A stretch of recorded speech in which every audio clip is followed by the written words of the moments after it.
Hello, everybody. Happy Memorial Day. Does Happy Memorial Day make sense? Maybe not. Hope you're having a nice Memorial Day. That's maybe better. Okay. Monday show, because if you watched last week, you know that I was going to be occupied this past weekend with the Making Comics guys, Scott Lost and Keith Foster, coming into town for Phoenix Fan Fusion. So they headed back to California last night. And here we are on my day off, catching you up on what's going on with me. Before we get into it, we're going to do, we've been doing this tradition of 3 books from the bookshelf. I mentioned, I think last time or the time before, maybe I'll start doing 3 other things, like 3 movies or 3 video games or 3 whatever. This time, today, we're doing 3 movies. Just sort of randomly pulled, not randomly, I didn't close my eyes and just pull movies, but 3 assorted movies to talk about. These are the ones that spoke to me today. So in no particular order. Oh, there we go. Hello, Dr. Hodges. Hello, Jim Lujan. How are you doing? Get those dishes clean. I want them clean. Don't make me slap you again. Okay. First movie is from the collection is The Proposition, starring Guy Pearce and Ray Winston and what is that one guy's name? Danny Houston. Or Houston, I think it's more correctly. John Hurt and Emily Watson. This is it's funny. It's a Western, but it's set in Australia. Okay. So, I mean, you know what I mean? That's the genre. That's the feel. That's the vibe of it. But it's not the American West. It's the, whatever you would call that, the Australian West. It's like the same period in history, the same type of things, the same types of stories. The basic premise is there's this gang of Australian outlaws. Guy Pearce is one, Danny Houston is the other, and then there's another actor, I don't know if I ever knew his name. He's the third brother. I think the gang has since sort of broken up. There's this sheriff equivalent in on the Australian frontier, Ray Winston's character, who manages to capture Guy Pearce and his younger brother, who is, I don't know what word you want to use. We'll just say simple. Like he's just sort of this kind of childlike guy who's been along for the ride for all their misadventures. Ray Winston captures them, and that's great, but who he really wants is Danny Houston's character, who is a real son of a bitch. And so the proposition, the titular proposition is Guy Pearce's character, go find your brother and kill him, and I'll spring your brother. But if I let you ride out of here and you never come back, I'm going to hang your brother, your younger brother. Okay. So that's the premise of the story. If you like Westerns, I can't recommend it enough. It's one of my favorites. If Jim and I ever do top 5 Westerns, The Proposition will be in my top 5. The only caveat is it is hard. This is a hard R, dark, gritty, violent movie. Like it is, and it's kind of unrelenting. I read someone once say that, in fact, I think the director is John Hillcoat. He directed The Road, and from what I've read, he's going to be directing Blood Meridian. They're finally going to try to make a movie of Blood Meridian, which is a Cormac McCarthy book, which is also this unrelentingly harsh, bleak, violent, dark Western. So in theory, he'd be perfect for it. But I remember when this came out years ago, I read some review that said this might be the closest we ever get to a Blood Meridian movie. Like it has that kind of like, Jesus, this is rough. If you can handle that, it's one of the best Westerns of all time. It's really good, really, really good. All the performances are amazing. It's beautifully shot, which is kind of funny to say because some of it is really heavy, violent, like dark stuff. One of my favorites. But for all the aforementioned reasons, it's not a movie I revisit too often. You kind of have to be in the right, like, all right, I think I'm up for the proposition journey again. It's not like an Empire Strikes Back where it's like I could watch that 4 times a year. Like this is something I can watch every few years, but recommend it. Oh, there we go. Okay. Here is old silent movie, Criterion Collection edition. The Passion. Oh, my focus. The Passion of Joan of Arc. This is a classic. If you're any kind of a cinephile, I'm sure you've at least heard of it, if not seen it. The reason I wanted to bring it up today is, especially for visual artists, drawing people. So whether you're into life drawing or portraits or comics or whatever your thing is, if you're drawing people, the whole movie kind of looks like this. This is a frame from it, where it's shot right in people's face, all the characters' faces, with these sort of stylized blank or void backgrounds. And it's really, especially as a silent movie, really about the facial expressions / facial acting. And I find it, if you wanted to practice your portraiture or your faces, I think you could throw this movie on and watch for a while and pause at a part you think is sort of interesting and just try to draw that. Like there's a lot of great expressive faces doing things throughout this whole movie. I also think if you're a comic person, like some of the people watching, like myself, can give you some ideas for panels, you know, like how you want to stage something. You'll look at it and say, like, that's an interesting angle, or that's an interesting face, or that's a, you know, I don't know if I would have thought of that. Maybe I'll try that next time, or maybe I'll find a way to work that in. I want to save that. I want to save a screen grab. I want to sketch what that looks like just to remember, just to have in your bag of tricks. So, Passion of Joan of Arc. This is an old, I'm trying to remember what year this is. Yeah, 1928. 81 minutes. It's really brisk. It's a very actory and visually fun movie to look at. Worthwhile, again, especially for visual artists. And then finally, just as random, I was just looking through my collection. I was like, oh yeah, Blood the Last Vampire. This is an anime. There are better animes out there. Like lots. And if Jim and I ever did top 5 anime, I don't know if this would make it. Maybe it would. I don't know. I mean, there's all the big hitters. You know, there's Akira, there's Ninja Scroll, there's oh my god, like, I mean, even Perfect Blue maybe, and then there's all the, oh my, you know, the Studio Ghibli. I mean, like, yeah, this probably wouldn't even rank. Nevertheless, there are moments in this that I think are just some of the coolest little anime moments that I remember all the time, that I think of all the time as like, that was a really cool scene, or that looked really awesome, just the way they, you know, just the background or just the color or just the lighting they were doing. Or it's, I think it's, while it may not be the best movie in terms of story,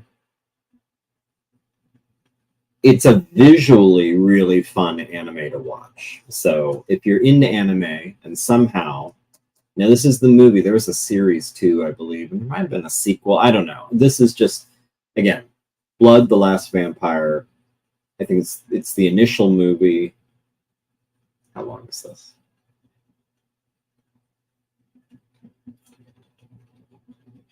It's not on the back, but anyway, if it looks like this, watch this. Okay. 3 movies. So where are we at?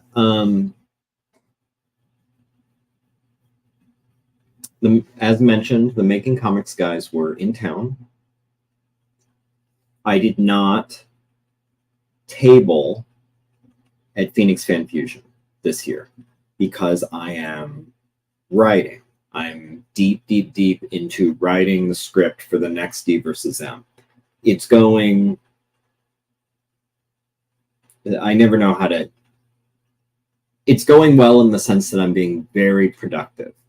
I'm burning, I don't even know how many revisions at this point. But it's getting closer and closer and closer. I think everything that's in there is pretty polished.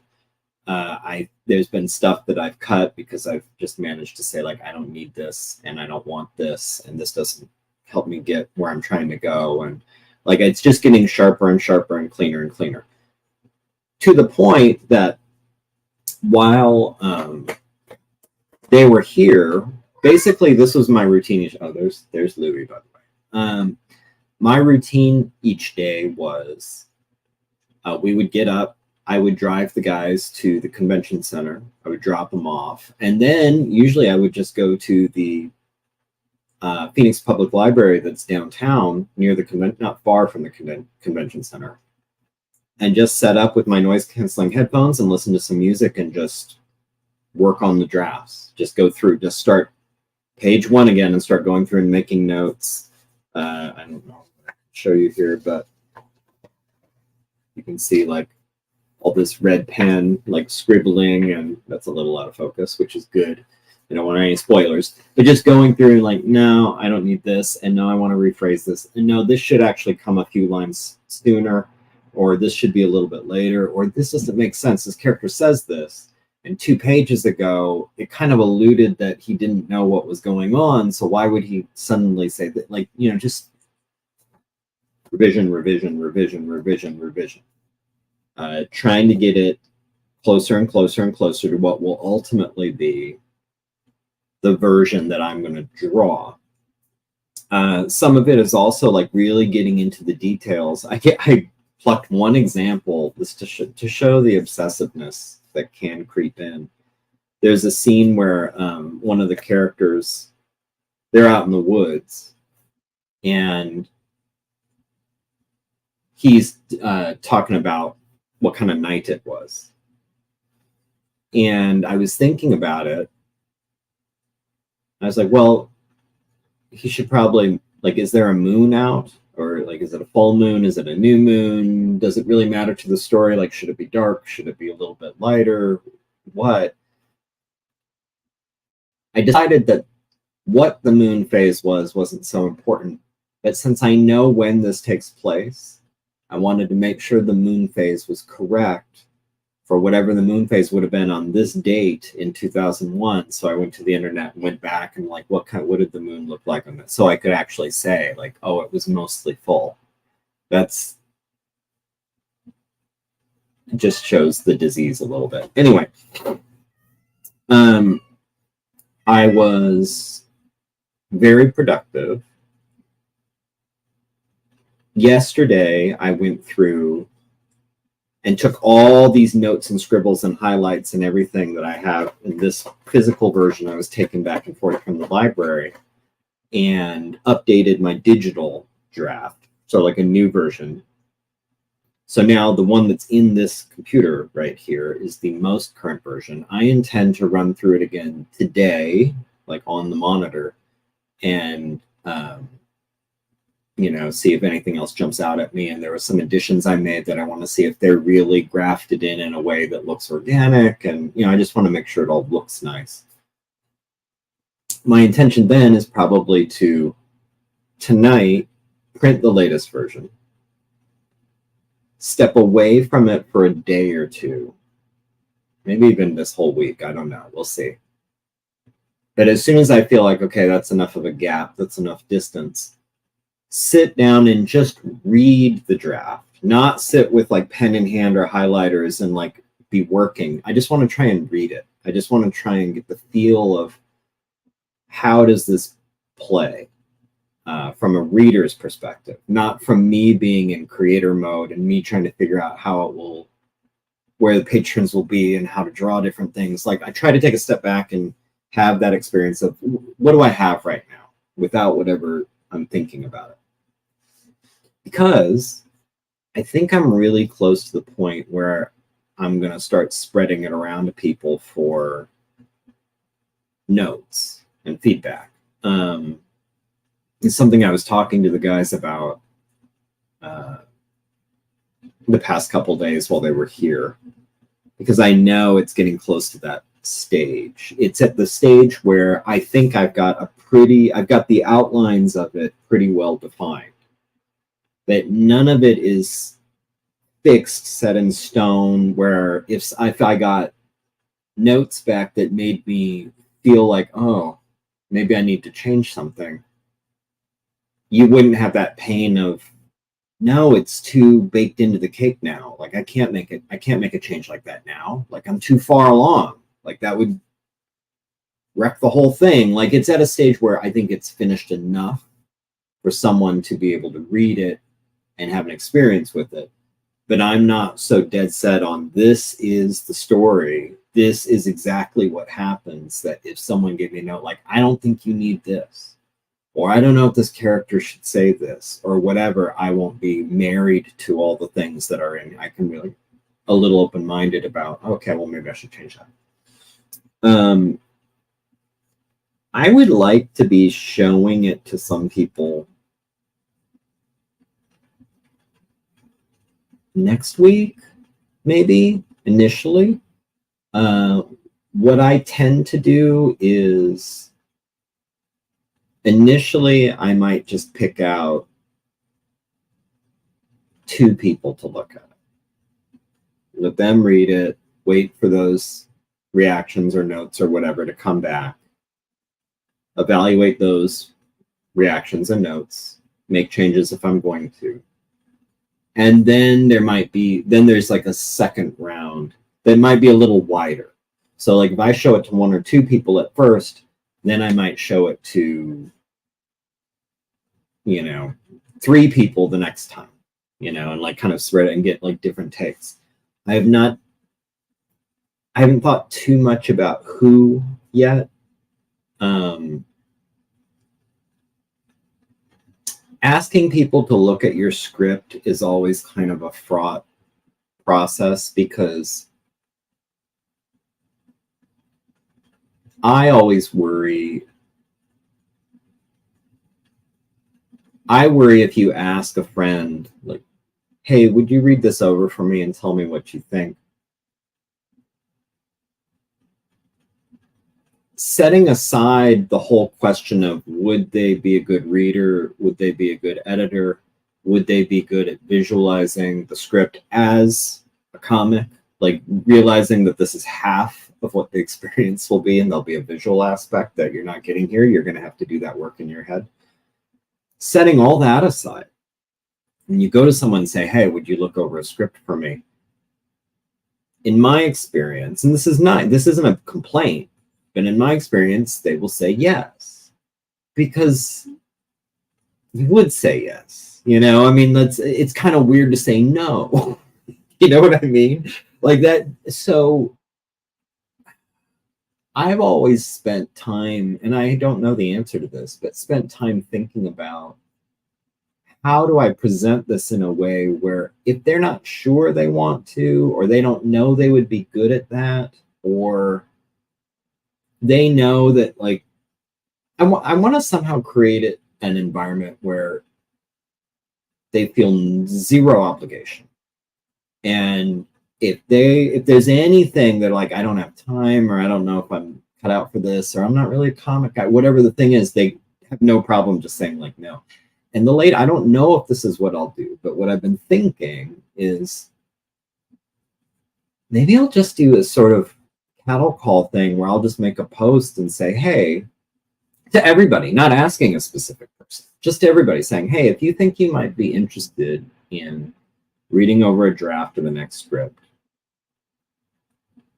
and just telling me what your reaction is. And it doesn't have to, I'm not asking a ton, just read it over. And if there's parts that were confusing, let me know. If there's parts you didn't like, let me know. If there's parts you really liked, let me know. If, you know, just give me your reaction. Nothing fancy.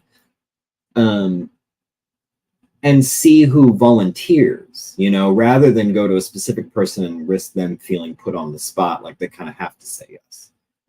And then of whoever says like, yeah, I'd be open to that, then look at those people and decide, okay, so maybe first round will be this person, this person. Second round might be a couple others. You know, I don't know, but that's kind of where my mind's going this time. In the past, I've been very specific.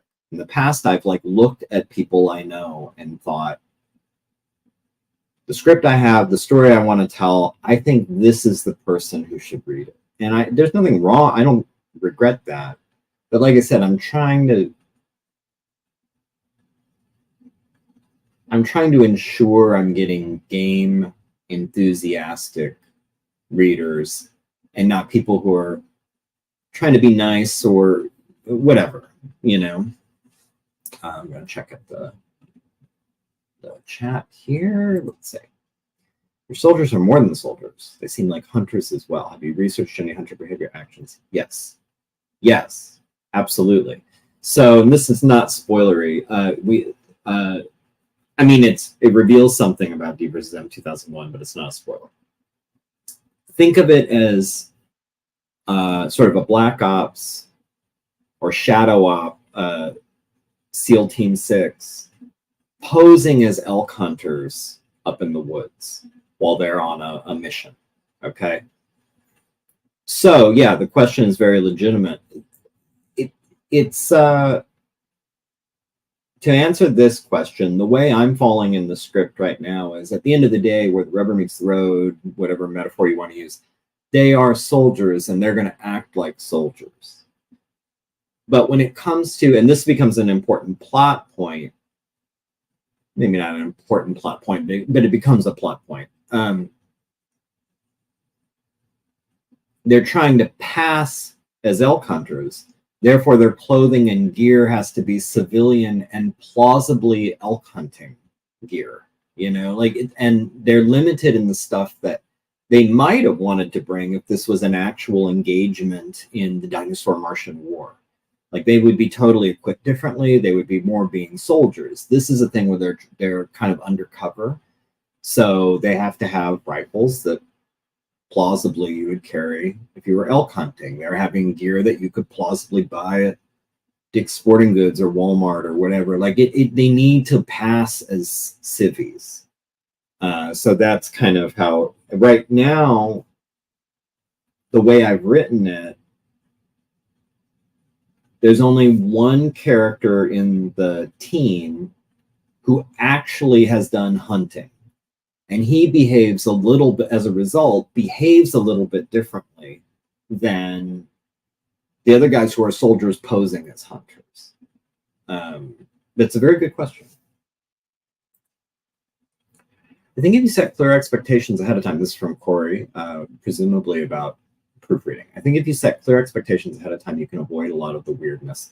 It's just clear communication up front. Yeah, but like I said, I haven't figured out the magic words to diffuse the weirdness. That's why this time what I might try, as just an experiment, is Facebook post or Instagram post or both.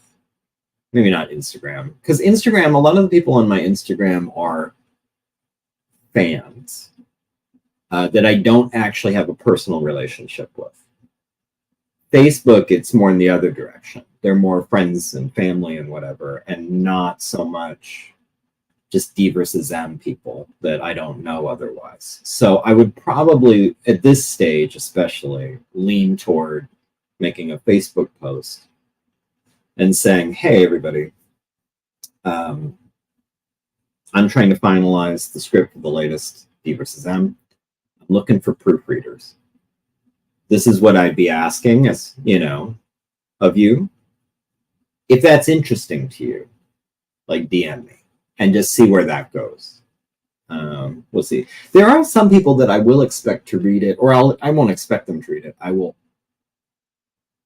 offer it, not looking for notes, but more so they know. As always with DvsM, I use life models to dial in what a character looks like. Okay. I might change it a lot, but I at least have someone stand in for that character. I've always felt it was important if someone's going to play a part in a, play a part in a DvsM, they should know who this character is and what happens to them. Like, I just wouldn't want a weird, awkward situation where I took some pictures of you, I made a character look like you, and then something horrific happens to you, or you behave very badly and it's your face now. Something like, I just want full disclosure, like, hey, I want you to stand in for this character. The character might end up looking a lot or exactly like you. It's this character in this copy of the script. Like, read that, and just so you know, and just see if like you're okay with that. I've never had anyone have any problem with anything I've had their character doing, but that doesn't mean that couldn't happen someday. So some people, like, right up, like, for example, I don't know if he'll want to because he likes to avoid spoilers, but Scott Lost, I was going to use as a reference for one of the characters in this.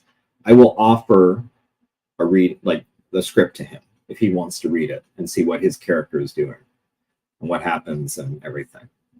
He may say no because he doesn't like spoilers. And even with, collaborating in a way on this, he might say, no, I trust you, just show me the book when it's done. Or he might say, like, yeah, I'll read it, whatever. Either way, that's fine with me.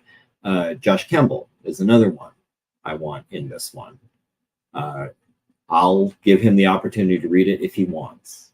He doesn't have to, but since a character is going to look kind of like him, and you're now going to be maybe immortalized in a DvsM, maybe you want to know. I don't know. Or if you want, there's a middle path too. If you just want broad strokes, like if Josh or Scott or any of the other people I'm going to ask come to me and say, like, well, just tell me basically what happens. It's like, okay, yeah, so this is your character, this is his name, this is kind of what he does, this is where he ends up. Let me know if you have any questions. And then if you still want to stay kind of spoiler free for the final version, that mostly, I don't know. It's going to be case by case.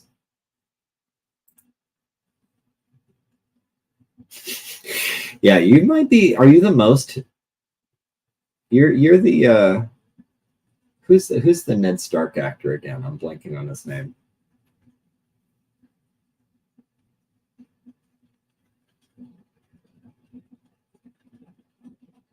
I can't believe I'm blanking on his name, but he's like every movie he's in, he dies. Not every, but most of them. You might be the most dyingest person in our collective works. So, and DvsMs are DvsMs. Like, it's always, this is not the point of DvsM, but you'd be forgiven for thinking the point of DvsM is shit going sideways. Just stories about shit going sideways and bad things happening. That is an element of most of them, but there's 6 soldiers doing a dangerous thing in this one. You could reasonably expect it's not going to be a great story for some of them. So, anyway.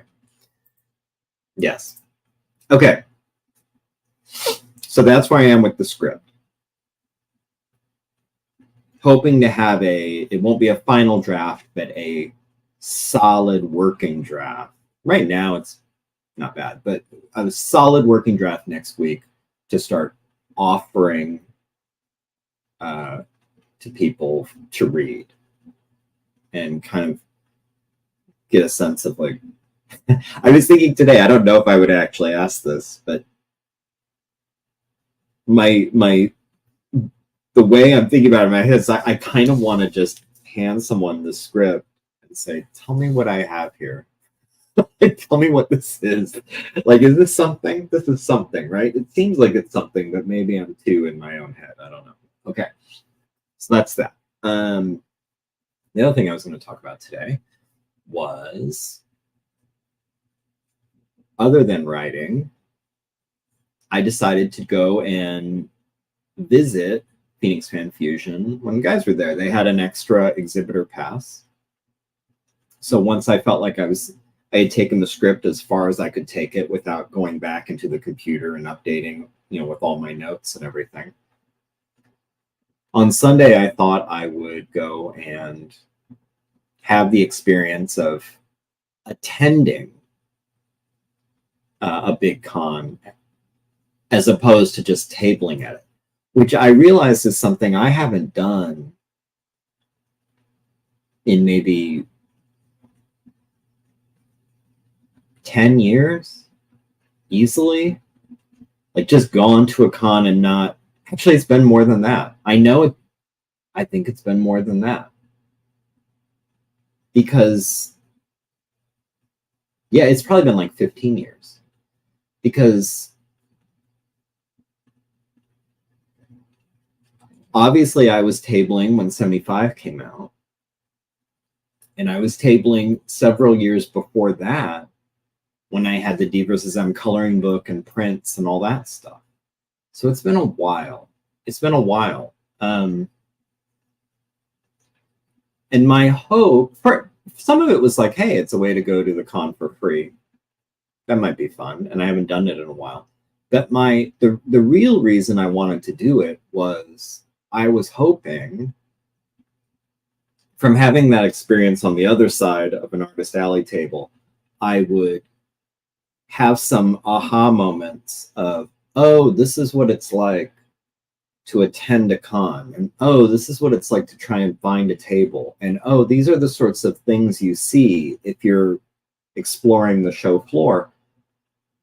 And hopefully somehow that would generate a, oh, I want to start doing this differently. Based on what I saw, I want to go back to the drawing board with my table.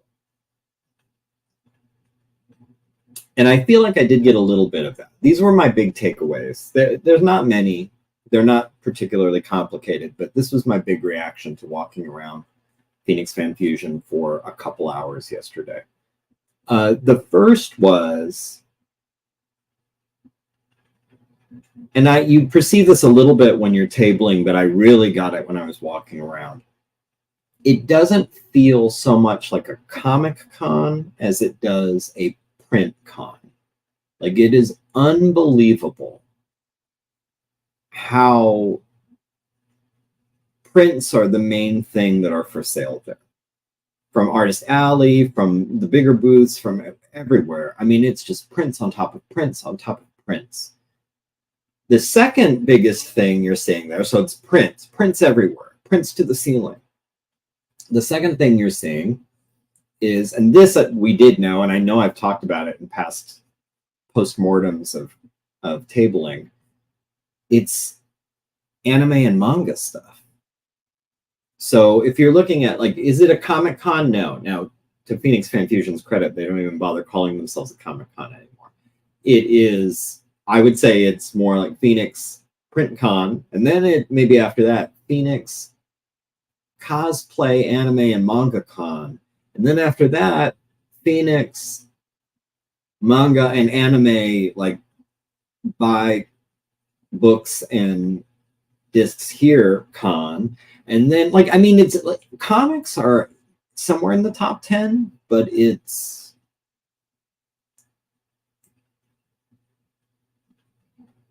amazing how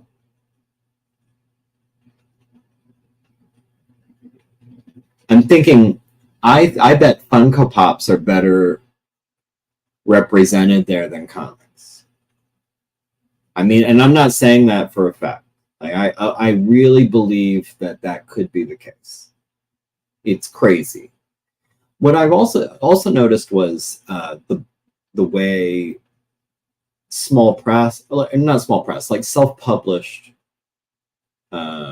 novels have blown up. Like that section, I felt like was almost as big as the Artist Alley section. Just people with their self-published books. That was crazy too. I had never seen anything like that before. So before I move on to the big thing I came away with, I want to address the things I've brought up so far. The print thing, I don't know what to make of it. My first reaction was, with all these prints, everybody's selling prints. And I get the appeal of selling prints. Like, the markup is ludicrous. I mean, if you've only ever been on the customer side of the table, I hope this doesn't make you feel salty, but the markup on prints is wild. And there are people who are doing full con economy pricing there, where they're selling prints for 50, 60 bucks. And I know that didn't cost them more than a few bucks to print. There's no way. There's no way. So I see the appeal in selling prints, because especially once you've drawn the thing, like, your level of work is basically now zero. The only hassle you have is pumping them to and from the show. Like, that's it. And if someone buys one, if someone buys one, you might have paid for half the prints you printed for the show. And then if you start selling more after that, it's like, wow, it's the biggest bang for your buck, and from a seller's perspective. When you see all these prints, your first reaction, or at least my first reaction, is, well, prints must sell, because why else would everyone be doing this? Why else would everyone have prints? And then, therefore, maybe prints are back. There was a period where the indies I knew, kind of agreed, not all of us, but a lot of us agreed, like, prints are dead, prints are over, prints are a waste of time. No one wants prints anymore. They want other things. They want stickers, they want buttons, they want magnets, they want books. Prints it's just not a thing. Or it's gone so far down that if you don't want to do it, don't do it. Based on what I saw on the floor, you get the impression, like, no, prints are still huge, because why would everyone be taking up their booths with this? Should I be doing prints? Maybe I should be doing prints. But then, since then, today I was thinking, everyone doing prints could also be an argument not to do prints. How are you differentiating yourself? If the print market is covered, saturated even, I don't know, is that where you want to compete? And I don't know the answer to that. These aren't rhetorical questions. Like, I genuinely don't know. I have to think about the print question a little bit based on what I saw. But here's the big thing, and that I'll be thinking about a lot up to the next time I have to table.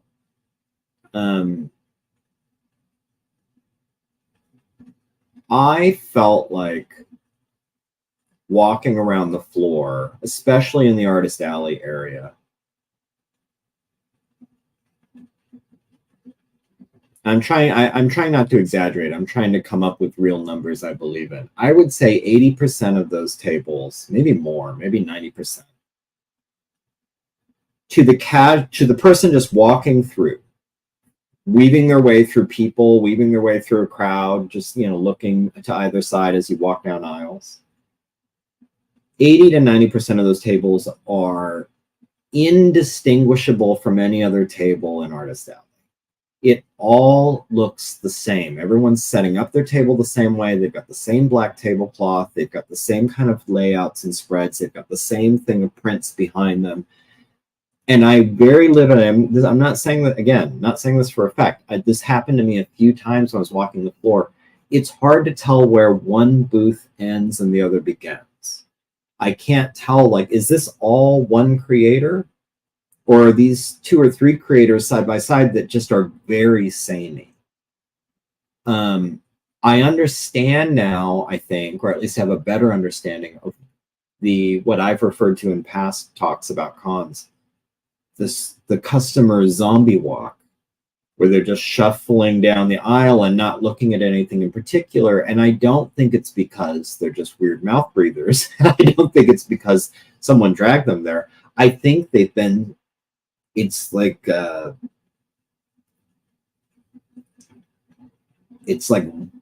they're in a road trance. Like, it all looks the same. There's nothing snapping them out of this blur of walls of prints and stacks of books, walls of prints and stacks of books, and some guy with glasses behind the table. Like it's just endless rows of that. So what I came away from that thinking is just not even with like crazy branding or anything, but just in very basic and fundamental ways, you need to differentiate yourself from what every other booth looks like. And I'm thinking more and more, like I don't remember where I talked about this. I think it was on Artcasters. I've thought a long time about, I actually have, look, I have the motor. I bought it because I wanted to do some tests. So this has a couple AA batteries in it. This is a little motor with, this twists. Let's see here. I don't know if you'll be able to see this. Where? You see that? I had thought about, so you've seen my icon, if you can see it right now on my YouTube, my icon is the Tyrannosaur with a little gray alien sort of tumbling into his mouth. I always thought it might be fun to have a big foam core Tyrannosaur head like that and have the alien and put the alien on something like this so he's sort of tumbling in the Tyrannosaur's mouth.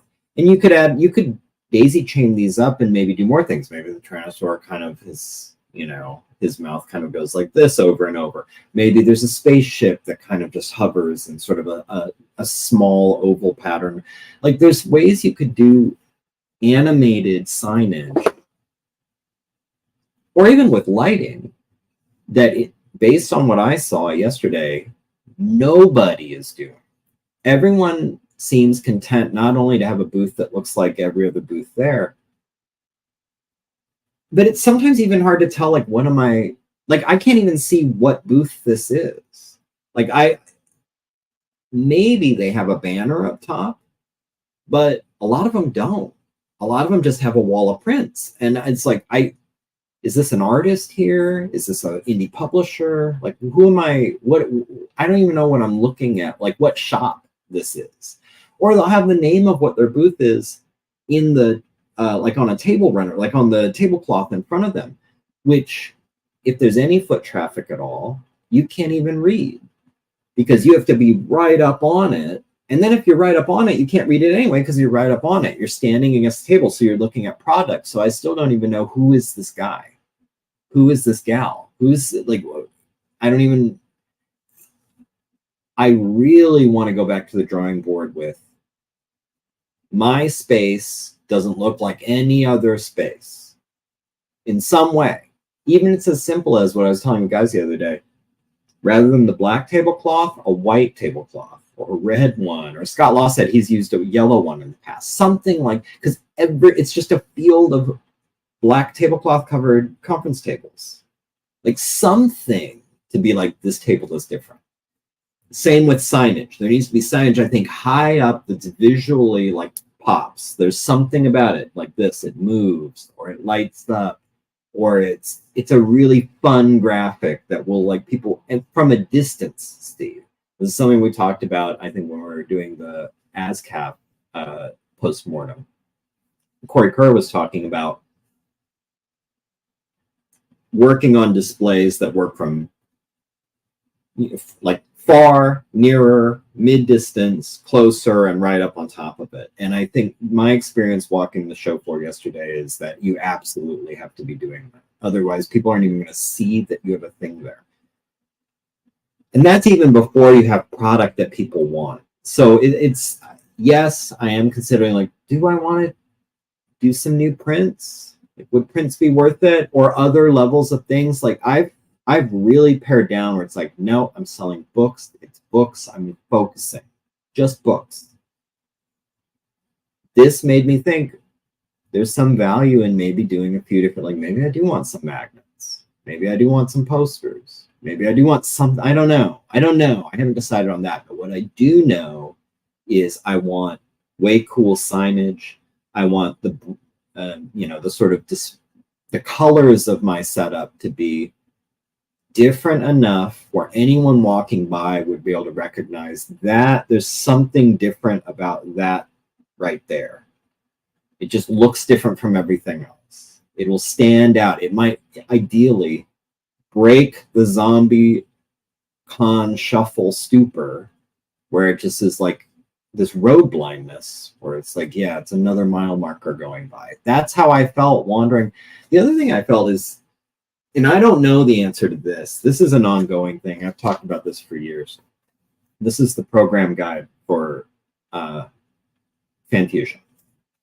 Here's an example. Now, this might sound like blasphemy, but keep in mind, this is not really a Comic Con. This is like a pop culture con, so slow your roll. But I was thinking, if I want to find like used video games, are there any booths that are selling used video games? This is useless because this just lists the names of vendors. If I don't know, like if I know, oh, I want to go to Fallout Games or something like that, and is Fallout Games here this year? I can go and look up, go to F and see if I can find Fallout Games. That's if I know what I'm looking for. Let's say I don't know a particular, I just want to know where all the used video games are. This will never help you. The only solution is to zigzag your way through the entire show floor for hours to spot all the used video game things. If you're a comic person, it's the same thing. It's like, let's say I showed up at the con and I want to find Dinosaurs versus Marsbots. You'd be able to use this because you know what you're looking for. You can look up the name, find where it is. Let's say, on the other hand, I want to find all the indie comics, all the indie comic creators. This is not going to help you. You can wander Artist Alley and look at every single table to try and spot comic creators. But that's your, I would love it. I have no hopes that the Fanfusion people are watching this. I would love it, though, if the alphabetical listing is great, but what would be even better is a sort of a category index where I could go in here and look up video games, to my first example, and have a list of all the booths that put video games in their tags or whatever, you know, and same like indie comic creators. Like, I want to see a list. Dinosaurs versus Marsbots, you know, first, of course, and then everybody else. How you find shit if you don't know what you're looking for is an ongoing problem, at least with this con. I don't know about other cons. I don't know how they work. So that's another learning thing, is what you used to be able to do in the old days, when the cons were a little smaller and a little looser, a little more Wild West. I remember they would have a couple big conference tables up front where everyone was just throwing business cards and stickers and, you know, coupons and everything there. And you would go and browse it and you'd pick up a bunch of free stickers. And some of them would say, visit our booth at blah, blah, blah. I didn't see a real good way to do that today at Phoenix Fanfusion. I don't think they would allow that.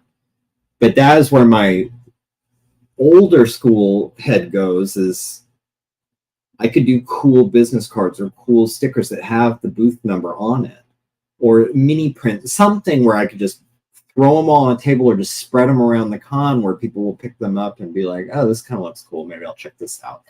There's not a good way to do that now. But it needs to be something like that. I don't know what, because right now I feel like the only two people you're going to see at Fanfusion are people who are hunting you out specifically because they're a fan, which is usually how I'm finding, you know, it's people I've been posting, I'm going to be at Fanfusion, I'm going to be at Fanfusion, I'm going to be at Fanfusion, and people come by and they're people who have bought the past few books and they're looking to see if I have a new one out. That's awesome. Or I'm finding people who stumbled onto me. They're just wandering for some reason, like the spell breaks, and they happen to see my booth and I pitch and they like the sound of it and they buy books. That's great too. There's this middle group that I don't know how to try and entice or lure in. And maybe there's no good answer, but it's something I thought about again walking the floor, where I was realizing if I didn't know where I was going, it's just purely like where I happen to end up. Like, I'm not going to be able to find anything generally. I can find specific things, and everything else I'm going to have to happen upon.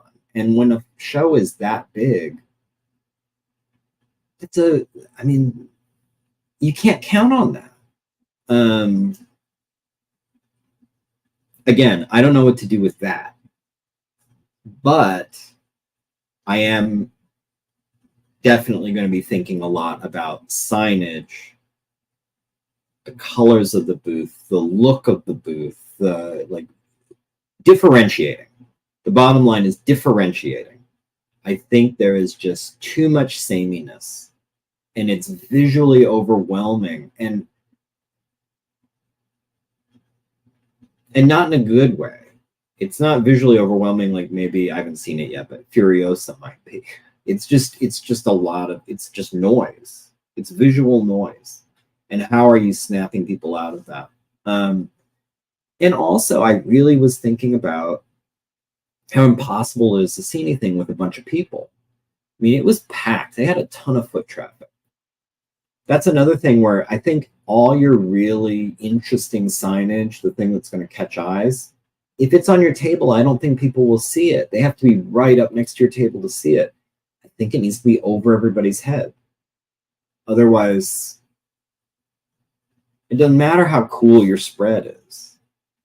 You need something 7 or 8 feet up that for someone 30 feet away is going to spot and be curious about.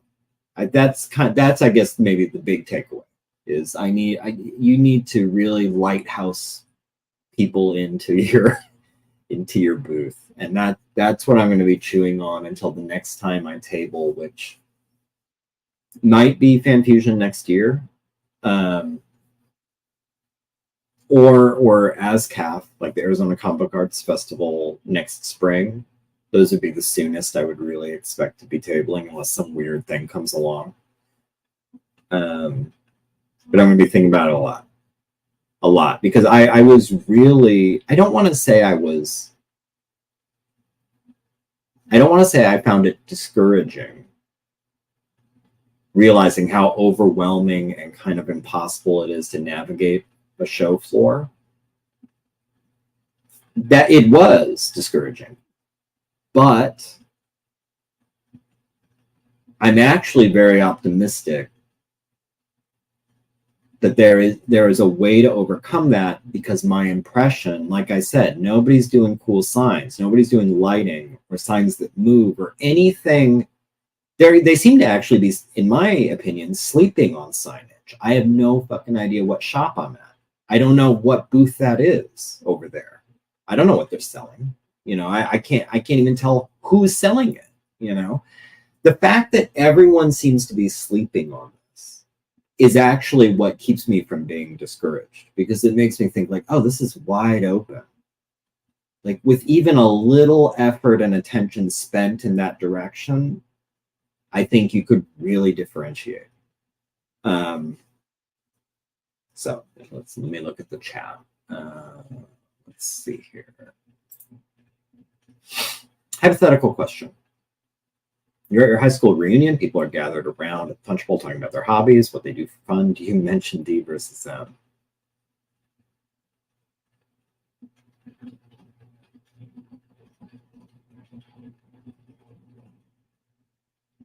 Probably. I wouldn't lead into the pitch. Like, I wouldn't say, yeah, I do actually an indie comic, let me tell you about it. I wouldn't do that. I would wait to see. I wouldn't assume anyone would be interested. So I would say, on the side, I am like an indie comic creator, so I do a lot of drawing and writing. I suspect if I was at a high school reunion, everyone would remember me as the kid who wrote and draw. So that wouldn't be a big, that's probably how it would come up. It's like, I bet that's how it would come up in this hypothetical. Someone would be like, do you still do the art thing and the writing thing? And I would explain, you know, yeah, mess around with a little indie comic. I'd probably say it like that. Very, low key. And if they said, what's it about? This is my own neuroses. I would not assume genuine interest. So they would keep getting little bits until I was convinced they actually want to hear about it. So what's it about? Oh, it's like a sci-fi horror thing. Well, sci-fi how? Oh, well, it's kind of a fun conspiracy. There's like aliens and it's like Men in Black and stuff like that. And if then they keep asking like, well, tell me more about it, then it's like, okay. But I think it would be this very minimal, like polite answer, waiting to see like, I don't want to overwhelm you with information when you're just trying to be polite. So that's probably how I would feel. But yes, I would mention that I do this. Right, of course. Yes. Yes, 3010 too. Yeah. I think so. Using this is what Corey was talking about, where it's like your display, your booth, whatever. There needs to be basically from 30. Is it probably feet? Meters would be way too big. From 30 feet, from 10 feet, from 2 feet. Like there needs to be elements that work at all of those levels. My learning from walking the floor is everyone's sleeping on the 30. No one's doing 30. And I would suggest people might be overemphasizing 10 because 10 is actually not visually something you can reconcile because there's too many goddamn people in the way. So I would propose the only experience you're going to have of a con table is 30 and 2.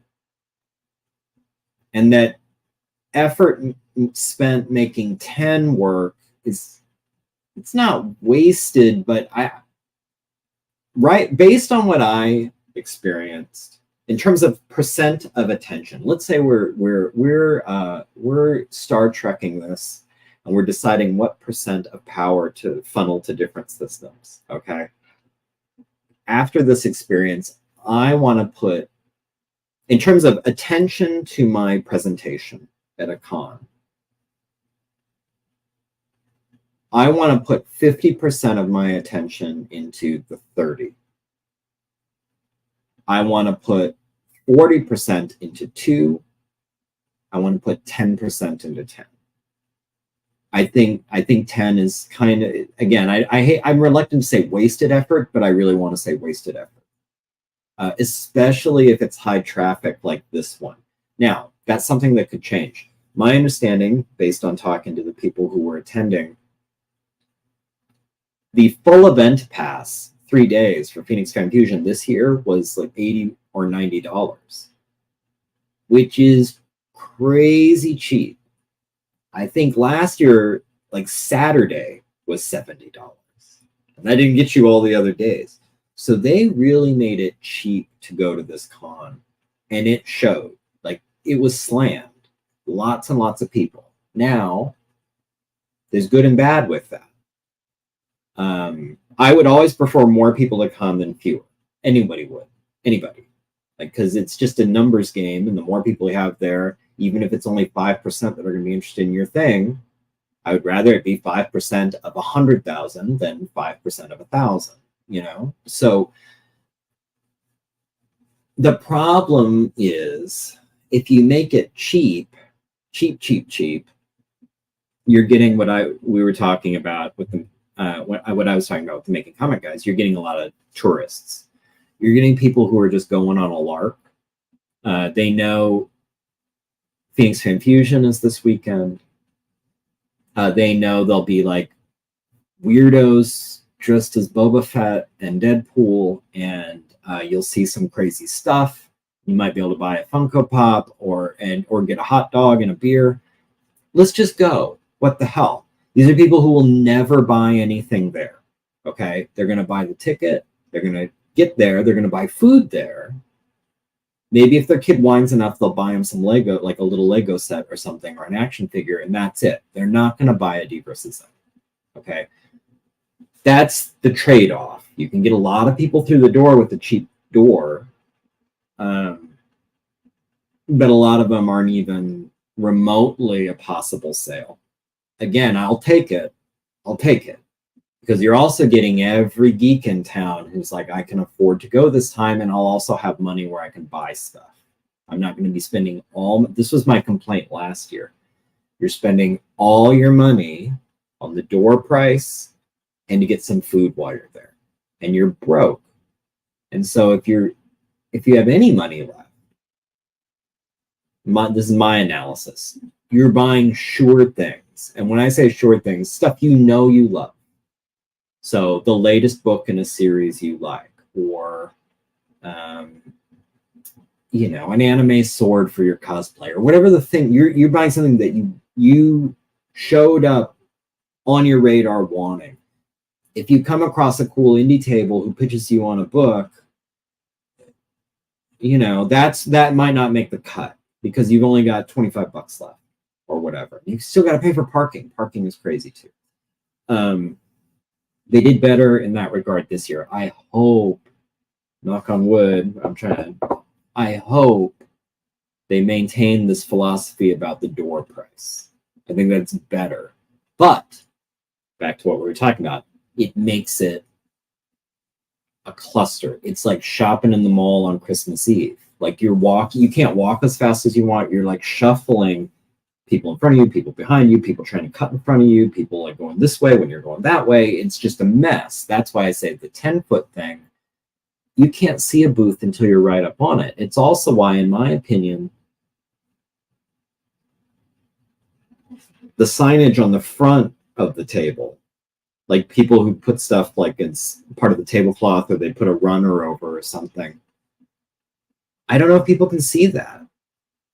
You can't see it from a distance because there's people in the way, and then when you're up on the table, you can't see it because it's under you. Like the only thing that matters is the tabletop. What's behind you sitting there selling stuff, and then again, your 30-foot stuff, like 7 feet up or whatever. I'm not an expert on this, but this is my current thinking: is 30-foot. I'm pointing at you. Let's see here. This 30-foot, very important. 2-foot, very important. 10-foot, whatever. You know, I don't believe in. I don't know if I believe in 10-foot anymore, based on visiting yesterday. Let's see here. I've noticed that those that try the 30. I noticed those that try the 30 and put an overwhelming amount of input. No, I think it needs to be. This is where I think this is your opportunity to do your graphic design chops. This is your opportunity. I don't think there should even be any text other than maybe the name of the thing, because no one's going to read it from that far. It needs to be a eye-catching, interesting, bold image. That's it. That's what you need. Whatever your thing is, maybe it's funny, maybe it's scary, but it needs to be something that is basically, it needs to be either I was going to say a logo, but I don't think a logo, because a logo invites a question of like, what is that? You know, like I think it needs to be imagery. I think it needs to be like I've been talking about, a Tyrannosaur eating an alien, a spaceship hovering over a Man in Black car,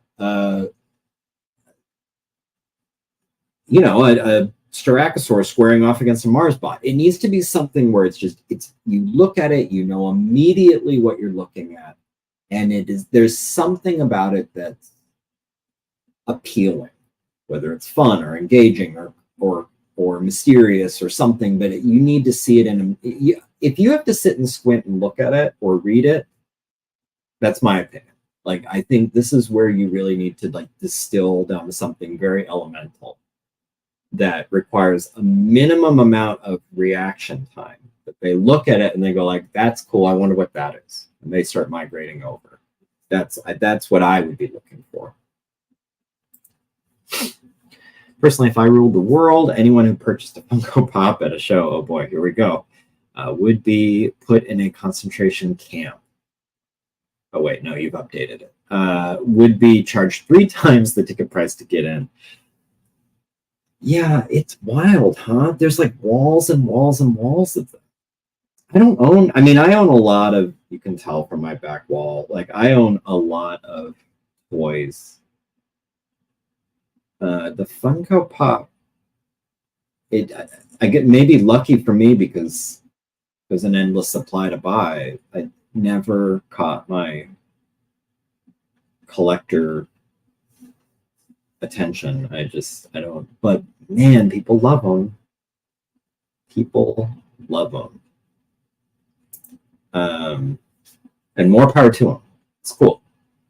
I'm not gonna lie. Like if I could do custom, I looked into doing custom Funko Pops of characters from DvsM. It's too expensive, and if I'm ever gonna do toys or anything in that category, it would be what Keith Foster does. He has his 3D prints of Kadoja, which I've talked about before, I think are brilliant because even if people don't buy them, it's a great 2-foot splash. Like if you get up to the table and you see this statue of Kadoja, like that's fun to look at.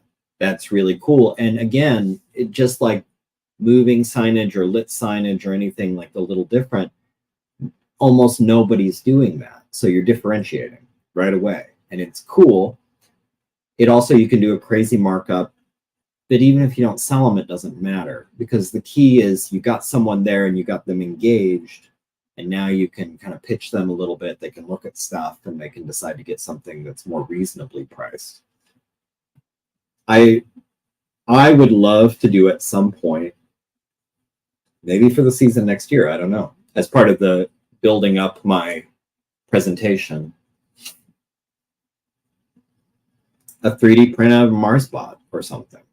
You know, I've always thought about that, but it's like that. I mean, that would be pretty cool. Even if it wasn't for sale. Now, I was about to say, even if I don't sell one, maybe it's not even for sale. Maybe it's just a thing on the table. And if someone offers, I can quote some ridiculous price, you know, and if they want to pay it, I'll just get another one printed, sure. But it's not about that. It's more just the display. I could 3D scan the, I'm pointing at it like you can see it. The alien head, I'm not going to move it, but the clay alien bust I did to use as a reference for drawing the last book. I don't know, maybe someone would want an alien bust, like 3D printed.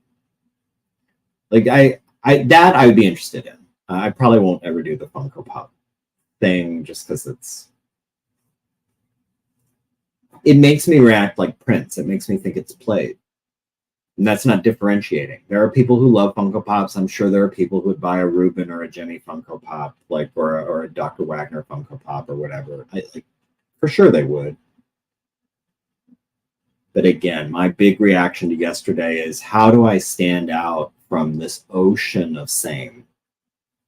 And to me, I'm not standing out from the ocean of same with Prince and Funko Pops. That is trying to camouflage myself as same. You know, I want to try and differentiate somehow for all the good it will do. I don't know. Like maybe I'll try that and I'll learn, oh no, people want something recognizable. Like they're there.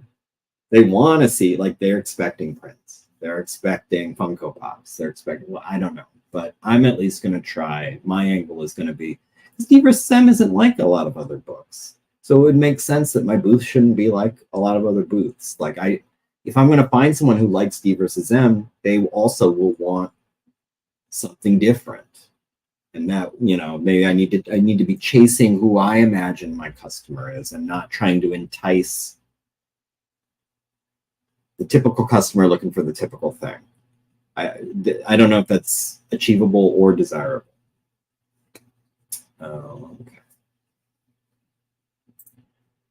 Anything you can get a Hot Topic should be Panda shows. I mean, One of the things I love about the Arizona Comic Book Arts Fest is it tries to be exclusively, there are some comic shops there, but it tries to be almost exclusively creators. This isn't shit you bought and you're wholesale and now you're selling on the show floor. Like, the theory of that con is everyone you see at a booth, whatever they're selling, they made that, or their part made that, or, you know, they were involved in it in some way. It's not, hey bro, I heard you like Legos, come get your Legos at my booth. Like, that's not, yes, if this is like, if I was king, that wouldn't be at a big convention. Why? You can do, go to fucking Amazon, go to the mall. Like, you don't need that here. You should be getting stuff here that you can't get anywhere else, or you should be doing the things here that you can't do anywhere else, like dressing up like your favorite anime character, whatever your thing is. You know, that's what this should be. It shouldn't be, in my humble opinion. Here's where you can get your Hot Toys figures. I can get Hot Toys figures anywhere and for cheaper.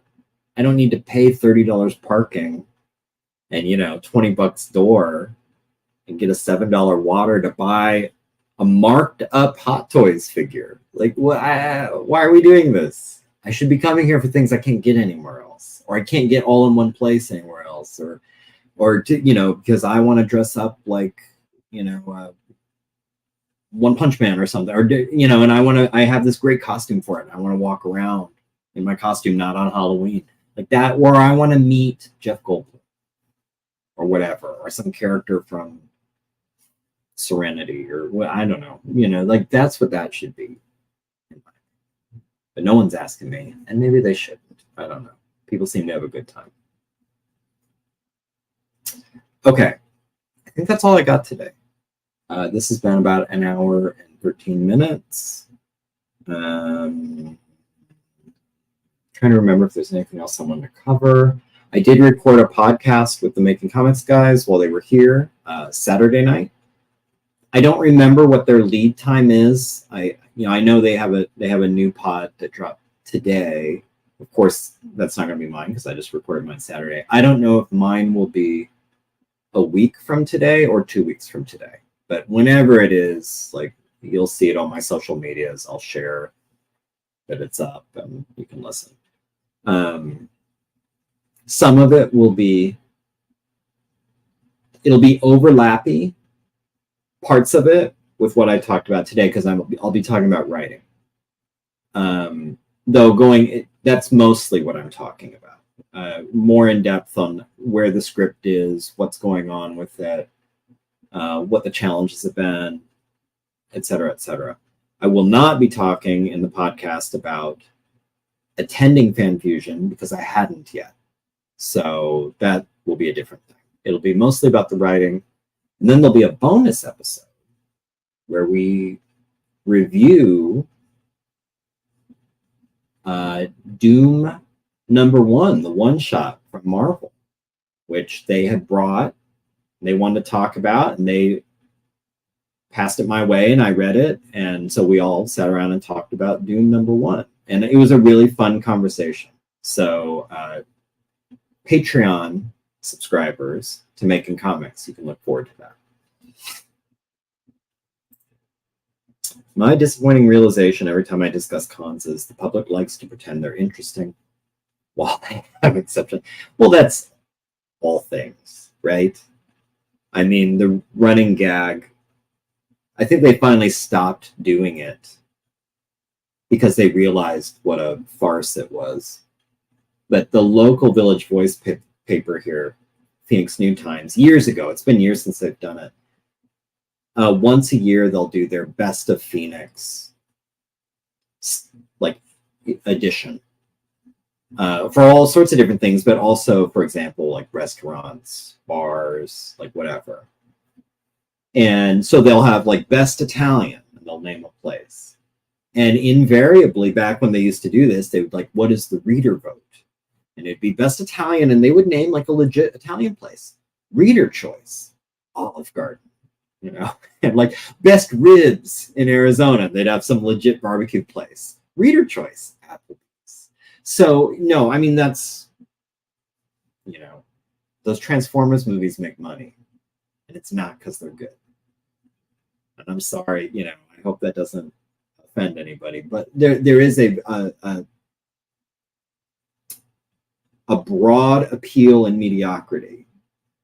And that's why I think a lot of creators aim for that target of like, everyone will like it, because they're hoping, and to do that, I think you have to be not challenging, not interesting, not different, not unique. You know, you have to kind of, you need to be a little bologna sandwich and not so much spicy ramen bowl or whatever. Like you need to be something, you need to be chicken fingers. Okay, you need to be fish sticks. And that's a good case in point is if you walk a convention floor. You see a lot of chicken fingers. Or if you go and look at like what are the top, you know, grossing movies of this past year, so usually there's some chicken fingers in that list. Okay. Okay.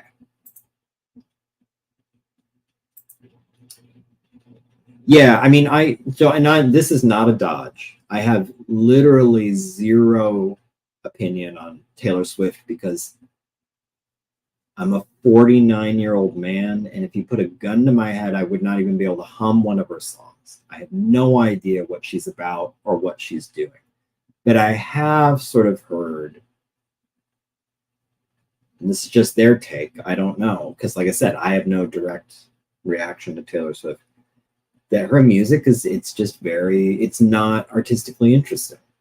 It may be good, it may be well done, and it may be popular, but there's nothing interesting about it. And it's not, it's the thing. It was something that we were talking about. I forgot how it came up. I was talking about with the Making Comics guys. I don't know if it was, maybe it was in the podcast, but I don't think it was. And this is, you know, this is just the way things are. It's not a new thing. Pop culture will sometimes decide that this is this person's time. This is this person's moment. They're going to have their moment right now. And you can get on the bus or not, but this is happening. And like right now, I think Taylor Swift is just having her moment. Like this sort of amorphous machine has just decided like, this is the thing. This is the popular thing. A couple of years ago, I remember feeling that way about Chris Pratt. Chris Pratt was in everything, being casted for everything. They were talking about a reboot of Indiana Jones. Who would we cast? Chris Pratt. Like, it's always Chris Pratt. And it was like the world decided, like, this is Chris Pratt's era. Chris Pratt's just going to get all the attention. And you can go back in any year, any era, there's like this, it's like Mean Girls. It's like, stop trying to make this a thing, but they made it a thing. All throughout entertainment, there's always a period where they're making something a thing. Taylor Swift is, you know, they've made Taylor Swift a thing. I have no problem with it. Whatever. I'm glad people like her, and more power to her. She seems like a nice person. I'm glad she's a gazillionaire. But it also is there seems like an arbitrariness to who is having their moment. But that's everything, everywhere. In this too, in indie comics, like you'll see some people. By the way, this might, not to spoil anything, might a little bit be the case with Doom #1. Like there are things where everyone's talking about it, and you look at it, and you're like, okay, you know. And then there's other things that you think are like, this is amazing, this is phenomenal. This guy's going to explode, right? No. And I don't think it's as simple as like the mediocrity play, where it's like, well, it's not mediocre enough. It's too good. That's not true. Sometimes good things do blow up. Oppenheimer made $1 gazillion. Barbie made $1 gazillion. They're both really good movies. But sometimes there's a randomness to it that you can't explain why this thing didn't happen, because it seems like it has all the necessary elements and it's great. And then there's something else that blows up. Okay, I mean, whatever. Anyway, that's it. That's it for today. So I will be back. Let's check the calendar.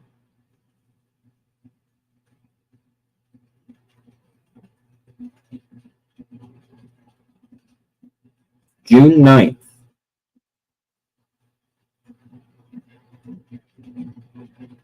So that's not this coming Sunday, but the next one. I'm still doing the every other week thing. Where would I like to be June 9th? June 9th, I would like, we'll see if it happens, but I would like to be able to tell you guys that at least one person has read a draft of DvsM 2001. I think that's a very achievable goal, but we'll see. I think that's a reasonable expectation. I think so. Okay. Hope you're all doing well. Enjoy the rest of your day off if you're in the United States. If you're not in the United States, ha ha ha, sucker at work. But at the same time, if you look at the United States, maybe you're okay with it. So next time, take care, everybody.